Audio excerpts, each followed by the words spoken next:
acontece?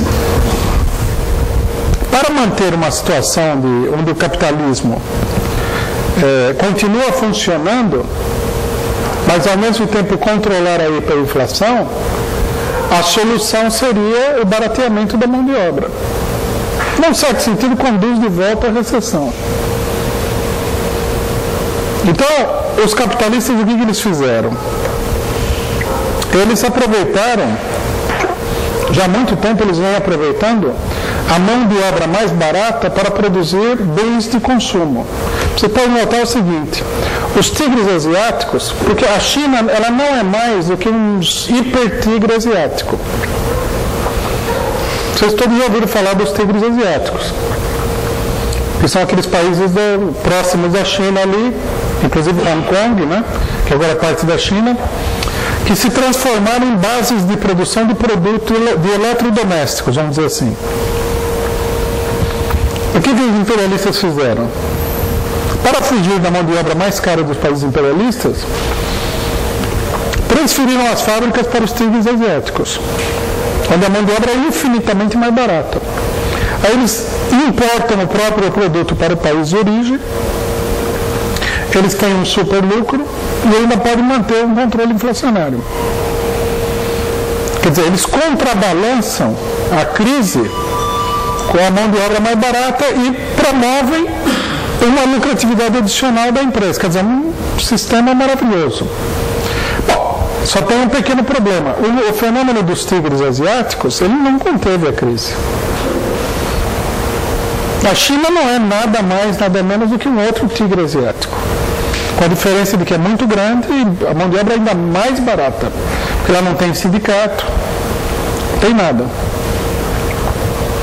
Então, o que aconteceu foi o seguinte: a burocracia chinesa, depois da Revolução Cultural, depois da morte do Mao Tse-tung nos anos 70, depois da liquidação do famoso Bando dos Quatro, né, que foi fuzilado pelo Deng Xiaoping. Vamos ver se a gente consegue fazer a mesma coisa no Brasil, liquidar o Bando dos Quatro. A direita tomou conta do governo e enveredou por uma política de restauração capitalista. Fizeram vários acordos, etc. e tal. E eles foram abrindo o mercado chinês gradativamente para as empresas capitalistas.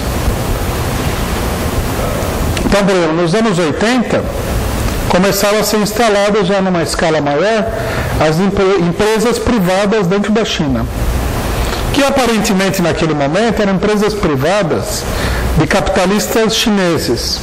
Algumas vinham de Taiwan, outras vinham de Hong Kong. Na verdade, era tudo capital imperialista que estava migrando para a China. Já é um processo de longo período, não é um processo recente. Nos anos 90, esse processo ele escalou. E nos anos 90 também a burocracia decidiu fechar as empresas estatais.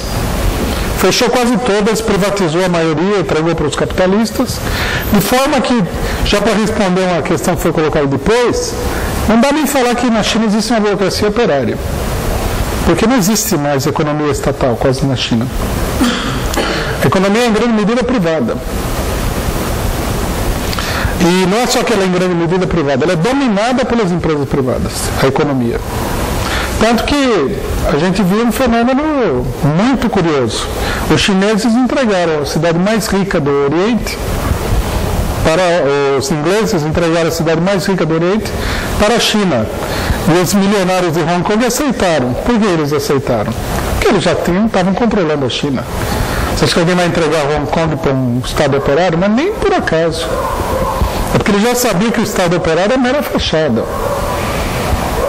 O que nós temos lá é uma burocracia, que é uma burocracia capitalista, que é muito parecida com a burocracia de tipo stalinista, operária, mas ela não é operária, ela é uma burocracia capitalista. Ela tem um peso na classe operária, sim, no campesinato, ela tem uma política, mas essa política, a gente diria assim, que é um nacionalismo parecido com o nacionalismo burguês dos países atrasados, parecido com Chaves e tal, com mais recursos, porque há grandes empresas estatais que permanecem na mão da burocracia, recursos econômicos, é uma ditadura muito intensa, etc. e tal. Mas a economia chinesa, quase toda ela é uma economia capitalista. A China é um país capitalista, não é um país socialista. A economia foi privatizada em grande medida. O que você tem lá é, por exemplo, a companhia de petróleo gigantesca chinesa estatal, né? Mas deve ser também, a gente é brasileiro, né? Deve ser uma Petrobras aí de algum tipo. Eu não sei direito, mas imagino. As empresas de armamento são estatais e tudo mais. Bom, então o que acontece? A China se transformou numa rota de fuga para a crise capitalista. O investimento capitalista na China é gigantesco. Foi isso que permitiu a incorporação de vários setores da economia camponesa à economia industrial. Aqui, sobre esse negócio de que a maioria dos chineses é classe operária, eu acho um exagero. Mas eu, pelo que eu li, não tenho uma estatística firme e tal. Ou se tem, talvez tenha, mas eu não vi. Me parece que na China haveria pelo menos 500 milhão de operários industriais, o que é uma coisa maior do que a população norte-americana, uma coisa gigantesca. Eu vi estatísticas que falavam que no final dos anos 80, começo dos anos 90, cerca de 120 milhões de camponeses tinham se transferido para a cidade. É uma classe operária colossal. Com certeza absoluta, hoje em dia, é a maior classe operária industrial do mundo. E eles todos estão trabalhando em fábricas que produzem produtos de consumo para os países ocidentais, porque o mercado chinês não absorve nada disso. Bom, a China gera um desequilíbrio enorme, isso aí é importante a gente assinalar. Por exemplo, a economia norte-americana está endividada até o pescoço para os chineses. Os chineses são detentores de coisas assim de $1 trilhão em títulos do Tesouro norte-americano. O maior credor norte-americano é a China. É muito grande. É um negócio tanto que tem gente que faz campanha nos Estados Unidos falando que isso é um perigo para a estabilidade dos Estados Unidos. Os chineses, por exemplo, os Estados Unidos não pode tomar medidas econômicas de política monetária sem consultar os chineses. Os chineses são sócios do Estado norte-americano. Eles têm mais dinheiro lá do que o próprio governo norte-americano. É uma coisa muito louca. O que mostra que é uma situação de profundo desequilíbrio, não de estabilidade. Eles montaram um esquema maluco para sair de uma crise muito profunda. Isso precisa ser entendido, porque normal é a empresa norte-americana produz nos Estados Unidos com operário norte-americano. Produzido na China é normal. Que os Estados Unidos tenham o controle da dívida pública norte-americana, não a burocracia chinesa. Isso é tudo coisa anormal, muito anormal, inclusive. São fatores de uma crise espetacular. A estabilidade da burocracia chinesa é um mito. A única estabilidade que existe lá é do dinheiro. A burocracia é estável na medida em que o dinheiro continua entrando e que eles consigam pagar salários baixíssimos na indústria para um campesinato que não está recebendo salário nenhum no campo. Mas politicamente ela é extremamente frágil. Ela está sentada num colchão de dinheiro. Pelo que eu li, nos anos 80 e nos anos 90, houve mais de 10 mil protestos políticos na China.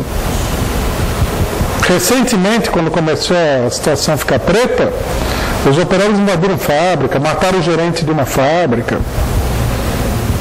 A tendência revolucionária, a explosividade na China é muito grande. Ela é sustentada porque entra muito dinheiro. E isso daí, como a gente sabe, é um colchão de ar. É como o Brasil. Os brasileiros não sabem, mas a economia brasileira está afundando. Né? Ou essa caracterização do mercado financeiro é verdadeira. O Brasil se sustenta pela entrada monstruosa de capital financeiro de fora para dentro. É como a China também. O Brasil, nesse sentido, é uma pequena China. Aqui também a mão de obra é barata, o governo é ultra corrupto, muito entreguista, entrega tudo na mão dos norte-americanos, descobrem poços de petróleo.